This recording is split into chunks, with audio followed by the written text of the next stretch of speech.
So I'm joined by Ariana, Riccardo, and Amber. I'll do a very, very brief kind of one-sentence introduction, and then we'll jump right in. Amber is the mother of the House of Vineyard. I like saying it like that. I'm from New York. So. Under which name she organized the first ball in 2013? All right. She, Amber? She, they, he, daddy. Okay. Amber founded the house, the first Dutch ballroom house in 2015. Amber has worked on various projects, including Anne Plus, that's one. Drag Race Holland, and Otherland, showcasing their diverse talents and commitment to promoting LGBTQ plus representation in media. Riccardo is a multifaceted artist with a passion for creating safe spaces where people can express themselves without fear or judgment. He is one of the minds behind The Shade, the other mind. We are joined here.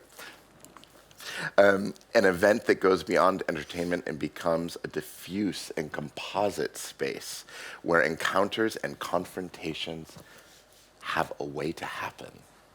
Ooh, that's a big stage. Outside of his work with The Shade, Riccardo is also a stage and circus director and a performer showcasing his diverse range of talents and interests. Arianna, like Riccardo, is a recent figure behind The Shade. She shares the same passion for creating safe and inclusive spaces, and I can't wait to talk about how you met. Arianna's work Ariana's professional background has ranged from operations and product management and color and design, right? At Safilo. Eyewear. And it really showcases your unique ability to bring people together and really focus and operationalize and bring that perspective to The Shade in their growth, in their next phase of growth. A big round of applause for our panelists. I'm excited to get into our conversation. So, we heard, the previous talk around partnerships, and a couple things hit me, right? One is, there's all these competing priorities for partners, with partners, what partners. There's an opportunity for opportunism, like looking for that first door to get into for partnerships. And there's this sense of like, okay, what are my partners here? Or do I have internal partners? Do I have external partners? And how broad is that network? And I thought about our conversation last night, Riccardo, and I'll start with you around relationships. And I was like, it's kind of like dating a little bit. Like, I have some like local partners, but I can go online and find other people other places. People definitely have competing priorities when it comes to dating. Tell me a little bit more about your relationship to relationships. So in my opinion, at one point, because we started not so much time in Italy to try to build something different. And you guys know Italy. You've talked about Italy, our situation politically and in general for people. So for us as LGBTQIA plus community, it's harsh now to try to stay up and go on. So you have to choose your partners in a way that is meaningful, and you have to choose people that can fight with you, because now in Italy it's about fighting. Let's be honest. And so I think that when you start to think about who can I choose to work with or to date, it's you can find a lot of information about people online, talking with other people. So you can have a really, really perfect portrait of somebody, even before meet this person. So I think that this can be good, but I start to figure it out that it's not good at all. So because I can go and see Arianna's profile on LinkedIn, Facebook, Instagram, whatever, and have an image about her before meeting her, and but maybe I meet her, and we start to talk about Pink Floyd, you know, and from them, in maybe 1 week, we finished to write a project about something else. It's not about Pink Floyd, because of Pink Floyd. Wow. You know? It's not So exactly it's linear. something that is Yeah. coming, and you never know. You cannot know what is happening, how is happening, how you click to somebody in general. It's not exactly linear, building relationships. And so, Riccardo, Arianna, you have an interesting story of how you met and then began to form a relationship. So, if Arianna, can do you I share tell that it? story? So basically, back in 2020, I moved back from the US to Italy, and I took a sabbatical. And in the US, I used to be a drag king. And randomly online, I found that there was an open stage set in Florence. And at that point, I kind of stopped doing drag for a couple of years. And I was like, I never heard of them. What's the shade? I was like, what is this thing? It exists. And I signed up, showed up, knew no one, nobody, because in Florence I've never lived in the community. Let's say that. Let's put it this way. And showed up, did my act, and that happened, like randomly. We started talking after the show about something, again, completely different. I don't know, I think you told me a story about a Sardinian man that wanted to bring like the Sardinian flag at every concert, something like that. It's super weird. Look it up online. But yeah. Okay. And then now I'm here, like Wow. 1 year later, more or less. How did you connect? So it just happened. Like I remember a very specific point because my performance was very energetic, let's say. And I had a lot of I was anxious about it because I hadn't been on a stage for 2 years at that point. And I'm a drag king. So it's like a whole other layer of difficulty when it comes to show up on a stage. And I remember finishing my number, releasing all the adrenaline possible. And he just went to help me get down the stage like this. At that point, I was like, yeah, I got it. Nailed it. Yeah. Nailed it. You took a big chance. I mean, you had not heard about the shade before. No, never, But never. you looked online and you said, I'm just going to do it. Yeah, exactly. Actually, I tried to find people who would do drag with me, but I'm not a very social person. I know it's weird, but yeah, I'm In the social I like to stay on my own. Yeah, in the social lab, I'm not a social person, sorry. But that's Use me for your next campaign. Hey. You went it alone, but Yeah. you ended up And connecting I met with someone. them. Yeah. And really connecting with the community. Amber, I'd like to actually take that and kind of work with it as well in your journey. You are from the West Coast of the United States? I'm from California. California in the house. Yeah, I'm from California, and I ended up here. Wow. Yeah. You took a chance on Amsterdam. Well, that's a very long and complicated story. Yeah. Long story short, my mother met a Dutch man in California. Wow. She thought he was going to save her. And she's like, do you want to come with me to the Netherlands? We're going to move to Amsterdam. Which I was 14 at the time. I looked like I was 16. I was like, I can rave, I can party. Sure, let's fucking go. Wow. So it was like, you either stay with your dad or you come with me and this guy. So I decided to leave. Me and my father didn't get along at all.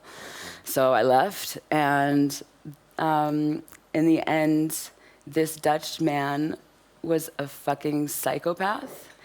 and it was a very like an abusive situation, and I decided to leave, and I more or less left, and luckily he like paid for my school, so I just stayed away, and that worked out for me. Yeah. And through that, my mother, they ended up having an ugly divorce and going back home. But in my journey here, I found my family, I found my chosen family, and I'm building and changing my world with them. That's beautiful. So, That's beautiful. Yeah. Let's talk about finding that safety in relationships, and I think that your journey, at least it shows to me, safety is important. Yeah. When we build relationships, both personal and professional, psychological safety, physical safety, mental safety are super important. How do you kind of curate that? Like, how do you create safe relationships? Kind of having gone through that experience, what's important for you? I think that's a very large question.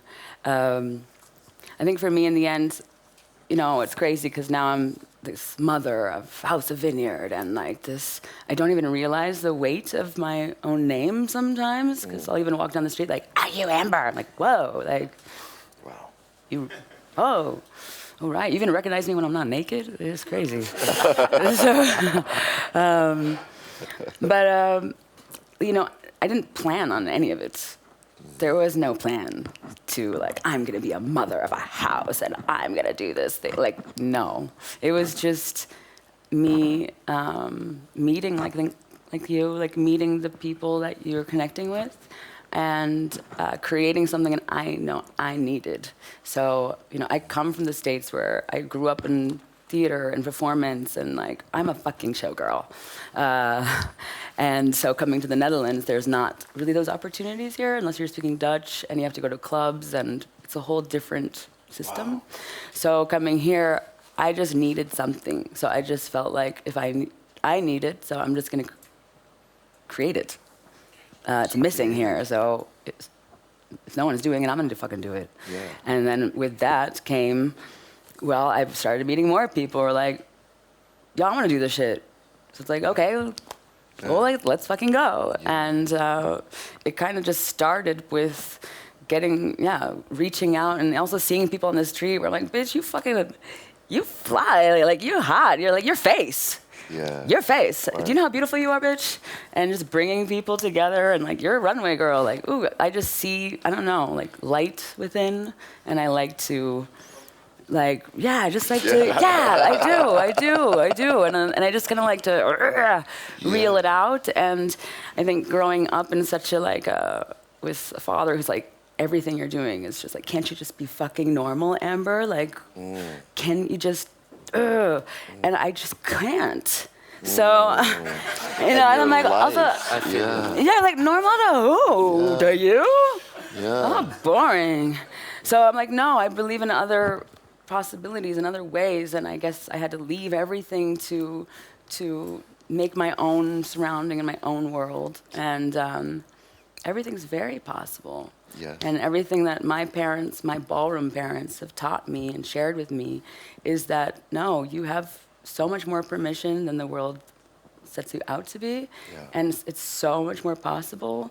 Ballroom has taught me how to speak the fuck up in places that you don't think you can. So it was just, that's also why it was beautiful. I was like, oh, people are speaking this morning. Hello, good morning. Yes. But yeah, creating that place, bringing people together, and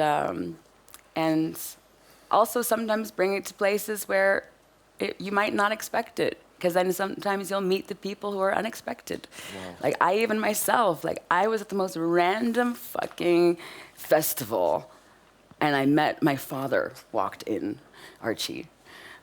He's the grandfather of the House of Ninja. And Archie walked in, and I swear to God, he changed my entire shit. Like everything made sense when I saw him walk through the room. Right. So with that, I was at this random festival in Germany, and there was this little voguing and whacking corner at this like straight hip hop convention. Wow. Like, so, and I happened to be randomly there supporting a friend. And then my whole life's changed. And It's thanks to that moment and that collaboration that they did, as much as it can be, I can look at it now and see what was problematic about it. But I'm thankful for the opportunity that I was able to meet him and someone like me who was lost and also figuring out their own queerness. He made everything, I don't know, make sense.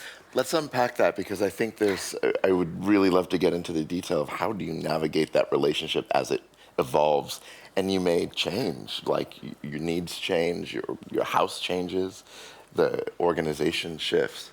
I kind of go back to this, what we heard earlier about talent being scarce, and I really appreciate the comment that actually we're quite talent rich. Oh, bitch, yeah. We're the most talented. Talent rich. We're on everybody's fucking mood board. And what I understand from yesterday is we need to get paid for being on that mood board. Yeah. Okay, but Do you know how many times I've seen myself on a mood board?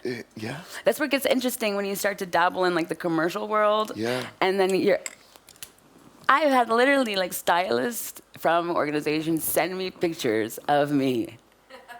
Wow. Not realizing it was me. Like being like, use it as an inspiration. I love it. Love it. You know Wait, what do you tell them? Myself? I was like, What do you tell them? I was like, so my Instagram is your inspiration? Who'd you pay for that? Get the fuck out of here. Me and my team will take over the styling. Thank you. So being centered. Yeah. And it's also like, that's the thing, because in the end, those pieces are their inspiration. Those pieces I've made, I've created with artists, I've created with my kids. Those pieces are mine. And any stylist would be paid to go find those pieces and bring them to the set. So no, you're going to pay me for all my pieces, and as a stylist, and one of my kids to carry the food, and the makeup artist. And being centered in that truth, right? Huh? It's so interesting. Being centered in your truth allows you to engage with people, see and engage with people that you may meet, but also be able to reclaim that value for yourself. Well, it takes practice. Be centered in that. Yeah, it takes definitely. I'm still practicing. Just it takes practice. Yeah. So how that's amazing. I've probably seen a few mood boards, a few Pinterest boards, a few others as well. Riccardo, Arianna, talk about a little bit of your journey and your building relationships inside the organization and outside. Yeah, there was something that Amber said that really clicked on me, and is this idea of family. Because to manage the shade, that is our main event, we had to found a company that is Underdogs. And we refer, when we talk about Underdogs, we talk about a company, so partners, whatever. But when we talk about the shade, we talk a lot about family. Without saying, there wasn't a day saying like, today we found our family, and this is the family. No, it happens. It's like, you're not my mother. Are you sure? Let's talk about later. No, but and for me, this idea of family, because the first time we did the shade, it was like it was like close to the first airing of Drag Race Italy, and I was in Drag Race Italy, and Drag Race Italy for me was an experience. Let's say like this. It was really, really tough. Really tough. I think that I'm still recovering from it. You know, it's crazy. And a lot of bad things happened during the time. I felt like I came out from Drag Race thinking to a lot of things, like rebuilding myself. Because there was one thing that still is something that triggered me a lot, that happened, that we used to have a therapist in the production. And the production said to us that, yes, it's for you. It's because it's a tough journey, so you need somebody to talk with.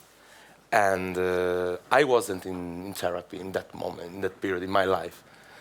So it was like, okay, free therapy, let's go for it. It's like donuts, let's take it. So the first thing that I asked to the therapist was, is there any kind of, how do you say, like confidentiality, no? It's just me and you? And she said, yes, of course. But then I discovered that the exact moment when we were finishing the session, she was going to that production with a report like this, bam. Oh. And when I discovered that, because one of the productions said, yeah, but she said to us this, I said, like, well, what the fuck is happening? Sorry for language. And so it was really, really sad, because I opened, when I trust somebody, it's not, I trust you a bit. No, I'm really Mediterranean on that. I trust you or not, that's it. And if I trust you, it's 200%. Take my things, take my house, take my family. It's yours, I don't care. So it was such a trauma. And the Shade, as a family, that was starting the moment before, straight away, it was like a relief, because I finally found a family of people in Italy. I'm sorry if I say in Italy, but it's really important to say it. It's a place with people that wanted the same thing. That was like, let's try to build a place where our people can come and feel as safe as possible. Expressing, being, doing whatever they want to, and whatever they need to. So it was forming a family, a really dysfunctional family. We fight a lot. If they put some camera in our dressing room, it's one of the best reality TV show in the world. In the world. We should pitch it to some. Yeah. Yes, and also TV. in that, it's like, because we are, and no, we cannot air it, because it's so... No, we cannot. So, We cannot. But so not... your family is a safe space. Is a safe space. I love that you shared that. Thank you. Getting into this relationship outside of your family, you realized kind of, not, I don't know, very quickly, but you realized that it violated your trust. Yes. How, you know, we're all parts of organizations, either for ourselves or in collaboration with other people, that have to kind of, we want to build something, right? We want to deliver this impact. We're talking about change making and impact in the world. And to scale that, you need help, right? You need partners. You need finances. And to go back to the relationship analogy, you know, relationships end or succeed on two accounts. Sex and finance is usually the two pillars. You're all sexy, so we'll put that aside for now. But financially, you had someone exploit something that you trusted, you know, that you were giving in, you know, genuine trust. How do you manage that relationship as you grow? And Arianna, I kind of want to turn to you for that operational viewpoint, if you will, and how to create safe boundaries with your partners. Well, I come from classic corporate world, like worked for global companies like since I was straight out of college. And I wasn't able to be like, okay, no, give me space. I need time. I don't know. I don't want to tell you about my life, like to put at a distance, because I'm, again, not a very social person. Again, hire me for your next campaign. But sometimes you have to. You have to be like, stay put, like, don't come for me. But, and meeting Riccardo, meeting Riccardo and Valerio has actually changed completely, like, that need, because I still need to do it, because it's very me. But it's something that it comes naturally, and more importantly, I don't feel bad for doing it. Because coming from a corporate world, when you have to center yourself and put yourself first, you're making a mistake. Like you are wrong for this world. This is not the job for you. Especially when you have also like to manage people. Because at the same time, like I was trying to be the person that was like, yeah, you need time, you need, I don't know, center yourself, do it, and then come back. Like you don't have to overwork, you don't have to do this kind of stuff. But I had no one above me that would do the same for me. And I was probably the worst manager possible. Don't know. But anyway, I was trying to do that. But when it comes to like building this kind of connection, you have to do three things. One, be patient with people, and hopefully they will be patient with you. Second is that you have to try to put yourself in the other person's shoes, but without forgetting who you are. Because I don't know what's in your mind. I will never know what's in the other person's mind. I can try, and it's a good exercise sometimes. And the third one is to listen to people.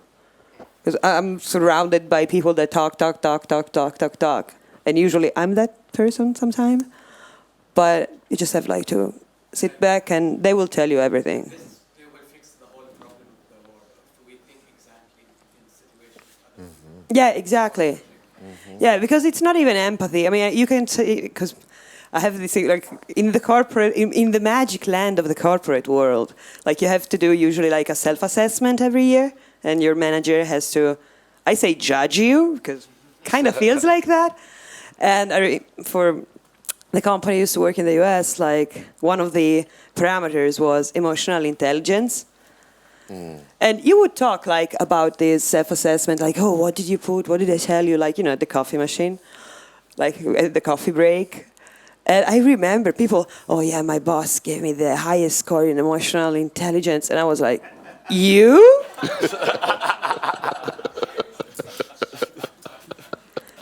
I'm burnt out because of you.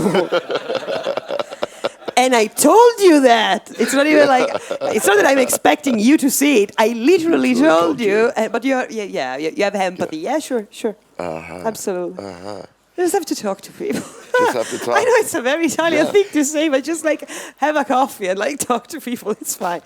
Like the first day that I started like working, like, laptops and everything with Valerio and Riccardo. I remember at some point they were screaming at each other and I was like, it feels wrong, but it isn't. And it was very weird because There's like a shift, right? Yeah, because you were like corporate culture, exactly, rigid, emotional intelligence. Exactly. They were yelling at each other, but it was okay because there was a conversation. It wasn't that I'm better than you or I'm your boss or I'm right or wrong. It was like we are both passionate about this. Yeah. And these are our points. And then the best thing ever, they were yelling at each other. They were like, yeah, let's have a coffee like this. Yeah. And I love it. Yeah. Wow. That's, the contrast between this kind of corporate environment, I think, it's definitely interesting. Interesting. There's some things to learn and observe, right? Oh, yeah. And also to learn to run for the hills. Yeah. But you have to sometimes. But you have to. And I really appreciate that love for yourself. It's not about empathy.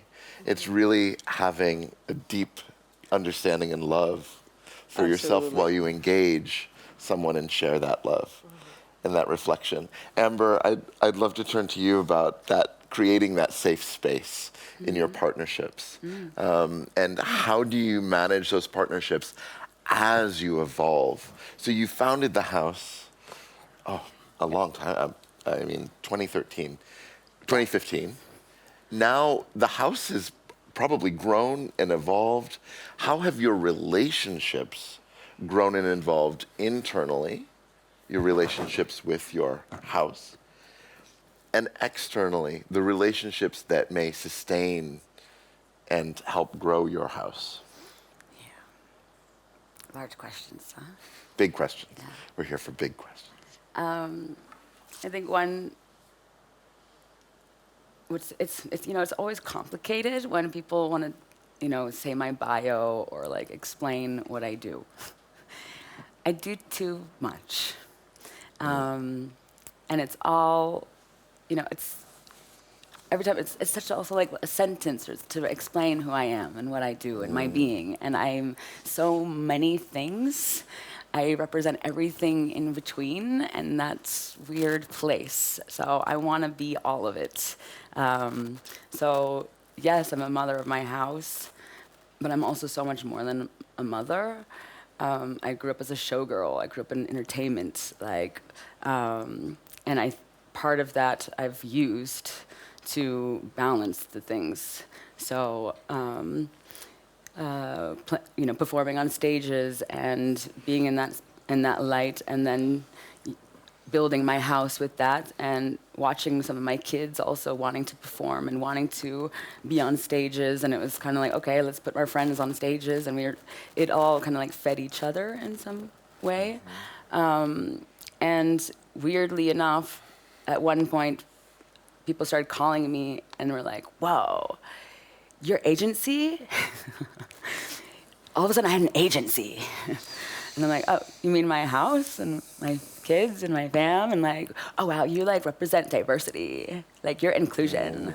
And it's like, wait, what? I just me and my friends are on stage, and no, but you're like the only like inclusive group. I'm like, what are you talking about? And then I had to kind of step outside of my bubble and go and look around. And that's when I realized, wow, I have to kind of like step outside of my own safety net sometimes to like check out what the hell is happening around me. And then once I did that, it's like, whoa. What did you see? Just, well, how white and straight, and even in the queer spaces, who is it run by? Who is running the show? Who's at the table? Who's making the decisions? All of these things I just started reflecting and like looking and like, okay, wait a second. Okay, if this is what my house is representing, there's definitely something wrong. How am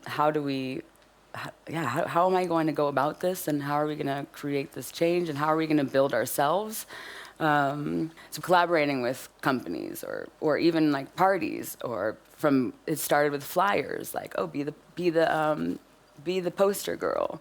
Let your kids be the poster girl. For campaigns, oh, let them be the hot show. But then who's behind the party? Who's behind it? And it was like, you know what? Let's make our own party. Let's make our own shit. Fuck their party. Let's make our own shit. So now we just created our own parties with our own flyers. We make our own flyers. We're our own makeup artists, our own MCs. And did you do that? We build that within ourselves. I was going to ask, did you do that all within yourself, or did you need to make new partners outside? Well, the thing is, the ball scene, there's so much talent there. So when it came to, if I had a commercial job for the outside, it would be like, oh, hey, I would just ask, yo, so you guys need a makeup artist? Because I have some. So It's like when there's an opportunity in the room, you say your friends' names. Like, say your friend's name. So I know this person. And I also know for myself, at one point, I wasn't a makeup artist, but I sure acted like one time. And I was good. I was a great makeup artist. And so I just believe in like creating the opportunity and creating the space and putting your friends there and your people there, and you can make it hot. And that's one part of it. And this is within the fam, and like now within my business, my kids are now growing up. So then they're like, hey, actually I need an internship, Mom. So I'm like, oh, you need an internship? Maybe you can internship within us. Wow. You know, so then I would call the school, and I just call the schools, and I had to fill out some forms, and like, yeah, we're a business. And then sure. And then my kids are now interning with me, so they don't have to do coffee for some company and run all the errands. No, we're going to put on the job. And so literally last night we had like the House of Vineyard workshops. I have my kids as production and running the show. We're all together making that hot. Some of them are performing. My daughter, Gabby, she was the DJ. She's now picking up DJing now. Wow. Yeah, they're modeling, performing in our shows, and working. And then it comes and approaching people like, for example, like Social Hub. Like, hey, Social Hub invited me here for, just to be completely transparent. And this is why I'm working with Social Hub, because we can have those conversations of, they invited me, I was invited for a shoot or something. Yeah. And it was like, okay, you in the house are here for a shoot. Cute. Yeah. Okay. So then an interview came, and they're like, so tell us about your relationship with Social Hub. Talk about it. Like, well, I don't have a relationship. What do you mean? But I took a picture in your room. So, but what does that? That doesn't mean we have a relationship. So I'm like, if we want a relationship, we can talk about a relationship. Wow. And so that's where it's like, I need space. The people from the ballroom, people from outside the ballroom scene just see us as entertainers and as entertainment, when actually we're the fucking consultants. We could change everybody's shit. And in that sense, I was like, look, we need the space not only for an event, but we need office space. We need spaces where we can come together to build our shit. Yeah. And in that sense, that's where they're like, you know what? We hear you. And here's a fucking door. Yeah. Like, you need the space, then we're hearing you, we're gonna give you that space. And from there, that's where, they've been super supportive. And also I was in Italy with the ball scene there and connected, and that's where we met each other. What a funny moment. Yes. Ricardo, tell us more about, sorry. We still have Yes, to talk please. about Yeah, you still have to talk about it? because she said Yes. I was walking, okay, Sure. and usually there is a commentator terrible. during a ball, and Love the it. judges are just like But I talk a lot. that. She took the microphone. She said, "Hey, I wanted to tell you that when I'll be your age, when I grow up, I want to be like you. We have the same age." No, I said Best moment ever. I said I want to look like you. I want to look like I'm you. like, Loved it. we're How old are family. you? Me too. Yeah, we're the same age. Yeah. But Loved every second of yeah. it. Your Wonderful. face. Yeah. Yes, I was like, Yeah. Wow. Wow. But yeah, that's to do with, so just asking, sometimes reaching out and like saying the thing. So Yeah. I could have sat there, and I think a lot of people from my community would just have sat there in that photo shoot and just let it go. And that's where I was like, you know what? I feel a bit awkward now. So I'm gonna say it, and I'm gonna actually ask for the things that we need. And a lot of times people don't even have any idea. So that's the other part, is like, a lot of times they have no idea. You're in your world, they have no idea what the things it is you need. So sometimes it's like, knock, knock, knock, yo, baby, like, if you invite me into your world, actually, and that's the thing, that so many companies are like, oh, we can help them, we can help them. Baby, no, we're here to help you. It's a Yes. collaboration. So, yeah.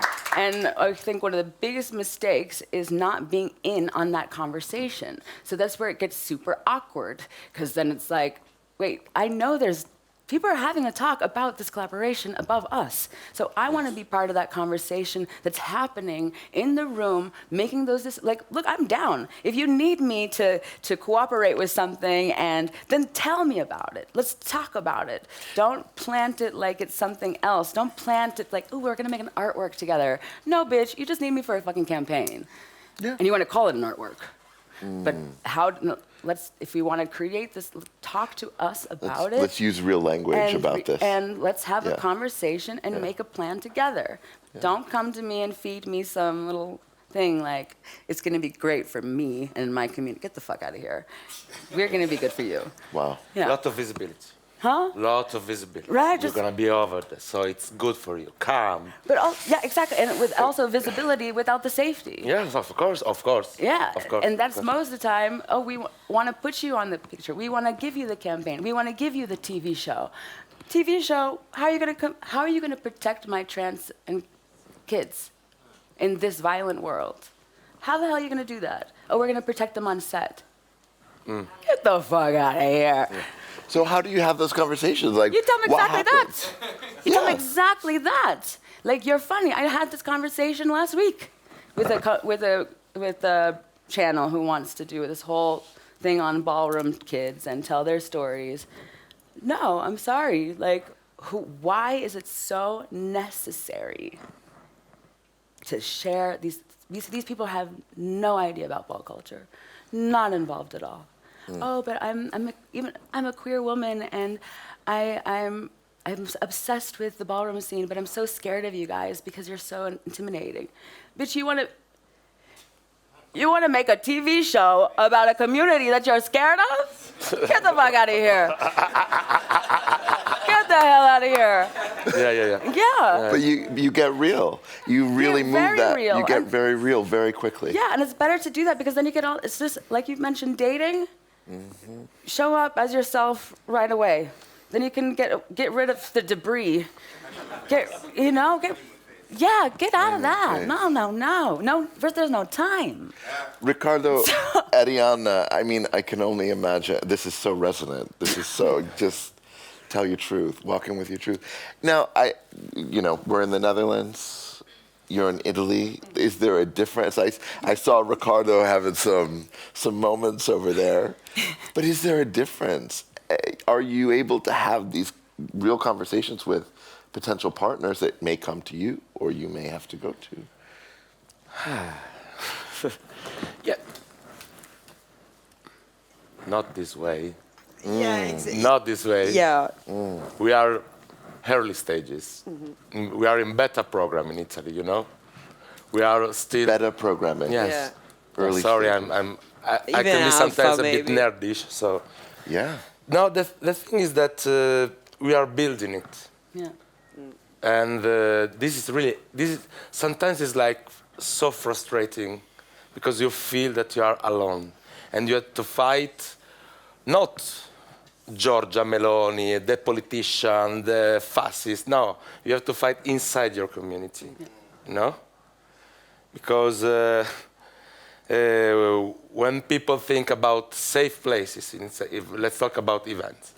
When people think about safe places in Italy, say, yes, gay nights. And no, they are not safe place at all. Gay nights, at all. We are on another chapter.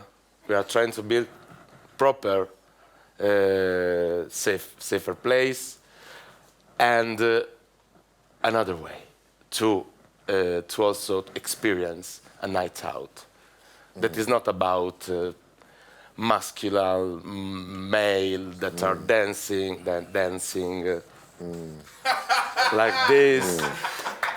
And drag queens, 10 minutes on stage, do my choreography, do Lady Gaga, please, because drag queens do just Lady Gaga, okay? And then get the fuck out. No, get the fuck out. Go to the bar, drink, then go to the stage at 4 o'clock in the morning and dance. Also, there are muscular guys, drag queens. No, we're trying to say, first of all, drag queens, queer performers need space to express, to perform. Genuinely, not with campaign and whatever. Yes, you want to use my body, you want to use my queeritudine, I even say in Italian. Pay me a lot of money. If you want my story, pay me even more. It's not happening. So we are trying to build that. It's not easy at all, but it's working. People need this kind of spaces. People really need this kind of spaces. And one thing that I'm trying to do all the time is that, because when I was younger, I was thinking, oh my God, I'm a drag queen. I'm a drag queen, and sometimes I have to act like more in a more formal way, because in that way, people are gonna trust me in talking about business in a business way. And I say, no, fuck off, no. I'm gonna queer this way. I'm gonna queer the business way to do it because I'm a queer person. So it's my way. I'm a drag queen. You know that I'm a drag queen because is like Riccardo Massidda, avant-garde, professional drag queen. You know it. So this is my way. Are you scared of me? Yes, of course, because I'm a drag queen. You have to. I'm joking. But I really a lot into translation because in my life I had to manage different languages. So because my mother language, I say that is circus because I was a contemporary circus performer. So I learned how to talk with circus, and then I grow up. Yeah. I'm old now. I cannot do circus anymore. No, I'm joking. And then I switched and I became a drag queen. And I was like, oh my God. So I have to change. No, it's a matter of a translation. I do drag in my way. Nobody's doing this way because I'm translating from my mother language. And now, in the time a CEO and the founder of a company, I'm translating from the drag language, how to do business, you know? And one thing that I'm a very bad girl on stage, let's say. I can be, yes, the avant-garde experience is an experience, let's say like this, okay? I'm the MC of our show. I talk a lot with people, with the audience, and I have everybody on my, just judge, okay, I judge a lot. I do my thing. But one thing that I do is a technique, you know? And it's a technique to save myself and also to let you release and relax. The first thing that I do when I jump on the stage with the microphone is saying some joke about myself, you know? Is to set. So I joke about myself, first of all. So, one, you come in empathy with me, and two, you cannot say anything about me, anything, because I'm the first one that is saying shit about myself. Yeah. And I do this also on business now. We have to collaborate. First of all, I say, look, I'm a failure. And I'm not the best. I'm not the only one. I'm not the original. I'm not this, I'm not that. I'm not something. No.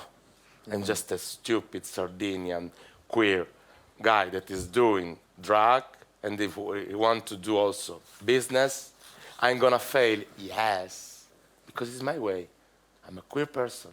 We are queer. We, as queer person, we have to fail. And we have to take failure as something really meaningful.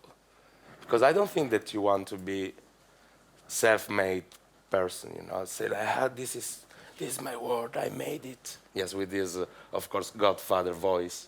I made all this. This is all me. This project, I made it. Because I'm the best. I don't know if you want to. I don't want to. I want to say I was part of something that now is meaningful, is really meaningful for me, for my people, and for other people outside. Yeah. So I'm really proud of this. Yeah. But it's not about me. Yeah. I don't care about myself. I just care about what I take part of. And this is really important. Wow. That's my boss. Riccardo, thank you for that. Thank you for opening. I got the beta testing now. Like, it's a prototype, baby. It may fail. I'm gonna give the time back over to the community.